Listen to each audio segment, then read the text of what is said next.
En Cuatro Esquinas continuamos y abrimos ya el hashtag Cuatro Esquinas Tradiciones porque queremos que usted participe activamente, opine, incluso si es necesario contradiga, aunque yo creo que es complicado que después de tantos años recopilando, bueno, pues literatura, pero no solo literatura, sino también en muchos casos sonidos, porque no es difícil ver a Juan Benítez en un evento de un pueblo con la grabadora en mano, recabando pues los que quizás sean las últimas representaciones de determinadas ejemplos, de determinadas muestras de la tradición oral que existe en nuestra comarca y que no es poca, ¿verdad? Por desgracia sí, que nos quedan muy poquitos años para recoger muchas de estas tradiciones que se están perdiendo y que irremisiblemente están condenadas a perderse, sí.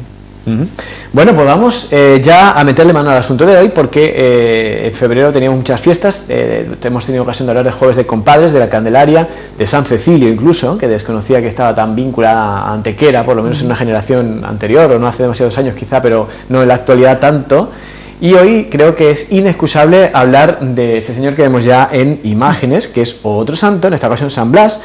Y bueno, yo en mi caso me gusta recordar pues las rosquillas que mi abuela colgaba justo en la entrada, ¿puede ser? Sí, sobre la cada pueblo tenía domicilio, una costumbre distinta, sí. Bueno, pues vamos a abordar este asunto. ¿Quién es San Blas? Pues vamos a empezar por el principio. Juan. Bueno, pues San Blas era un mártir santo que era médico y que efectivamente se retiró como eremita a un monte, el monte Argens, creo que se llamaba, y se dedicó a la oración. Pero su fama de milagroso, de milagrero, como queramos llamarle, ¿no?, de que hacía milagros, pues se extendió por toda la cristiandad, hasta tal extremo que no solamente las personas, curiosamente el otro día hablábamos de la diferencia entre niños y animales, en este caso tanto niños como animales acudían a San Blas para que los curase, porque San Blas tenía esa fama a raíz de que en una ocasión un niño se atragantó con una raspa de pescado y efectivamente él lo curó, logró salvarlo, y según añade la tradición, a través de una migaja de pan. Eso ya es muy localista, pero lo he recogido en distintos sitios.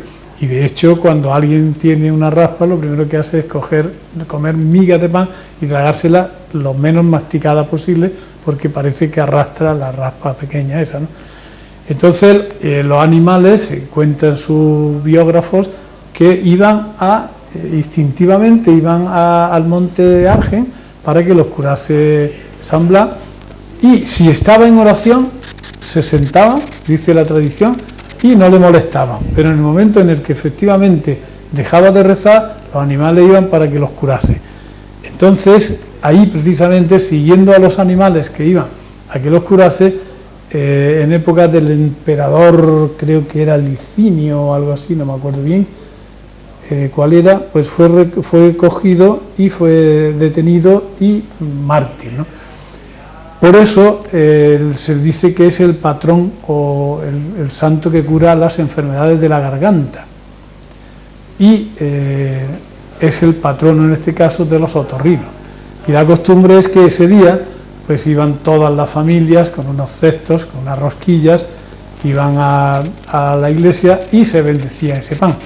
Ese pan yo lo recuerdo perfectamente cuando era niño, no se te podía caer al suelo nada, porque estaba vendido, tenías que cogerlo, soplarlo un poquito, darle un beso y comértelo, porque estaba bendecido o bendito, de las dos maneras se puede decir, ¿no?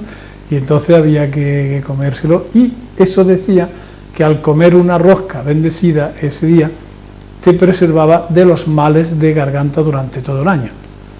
Eso se ha perdido totalmente, ya nadie va a la iglesia. Ahora todo el mundo dice, yo no sé si es verdad o no, te venden el día 3 rosquillas de San Blas en las mismas panaderías donde tú vas y te dicen que es que el cura ha ido a bendecirla a la taona, el nombre antiguo, a la panadería. ¿Será verdad o no será verdad? No lo sé, pero por lo menos se mantiene la tradición de que la misma persona que te vende el pan durante todo el año, ese día te dice que lo ha bendecido el cura. Yo dudo mucho que el cura se levante temprano a bendecir. Y la última vez que hablé de esto, le pregunté, dice, no, es que vino el otro día y bendijo la masa. Bueno, vale, algo es algo, ¿no? Pero en fin, ahí lo dejamos. Pero esa tradición además era muy bonita porque yo tengo recogido, y me lo han enseñado muchas veces, unos cestos de mimbre con unas tapas, y allí pues llevaban, le ponían unos lacitos azules o rojos para los niños, una rosquita y una medallita, una para Pepito, para María, para y luego ya unas roscas más grandes para la casa, ¿no? Y ese pan era súper sagrado, vamos.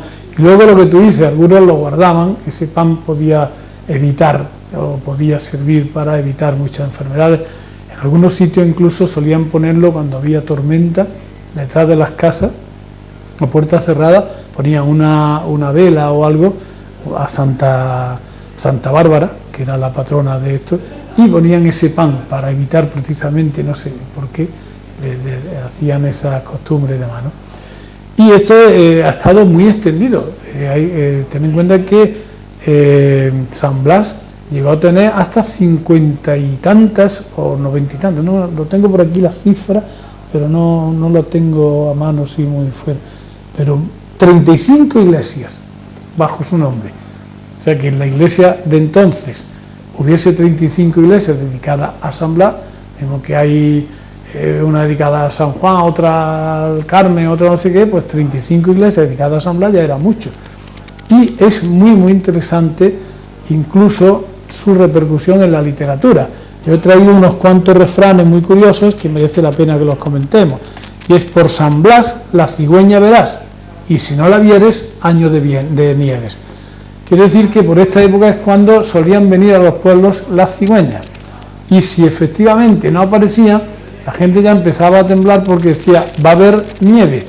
Aunque después se alegraban porque los de año de nieves, año de bienes, le venía también muy bien, ¿no? Y esta otra dice: San Blas bendito, cúrame la garganta y el apetito. Una especie de oración que efectivamente se le decía a San Blas cuando las mujeres se ponían delante de esas imágenes que hemos estado viendo. Otra también muy curiosa: por San Blas, hora y media más. El día, siempre se ha dicho que el niño alarga y San Juan acorta.